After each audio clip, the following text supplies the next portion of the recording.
واش الشخير ممكن يكون سبب في السكتة القلبية دكتورة؟ الوغ تيتسبب في السكتة القلبية، تيتسبب في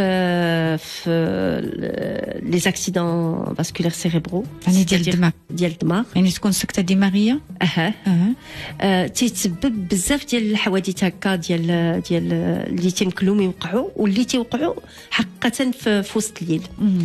الوغ تيمكن لهم يتسببوا بحال اللي قلنا في ارتفاع ضغط دموي اللي ما عندوش الحل بالادويه. دابا تعطي الدواء الاول والو تيبقى داك ما تيبغيش تهبط لا طونسيون، الدواء الثاني ما تبغيش لا طونسيون تهبط، الدواء الثالث طونسيون والو ما تبغيش تهبط.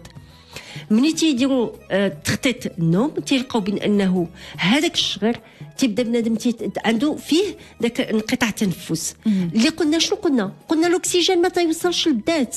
دونك تيبقى هو النوم ديالنا هو راحه، هو النوم ديالنا في الحقيقه ملي تنبغيو ندخلوا لذاك النوم العميق الذات ديالنا كلها تترتاح، القلب ديالنا تيرتاح، الدماغ ديالنا تيرتاح. الا كان الانسان ما تيوصلوش الاكسجين والدماغ ديالنا تيفيقنا تيقولنا فيق راه الاكسجين ما واصلكش.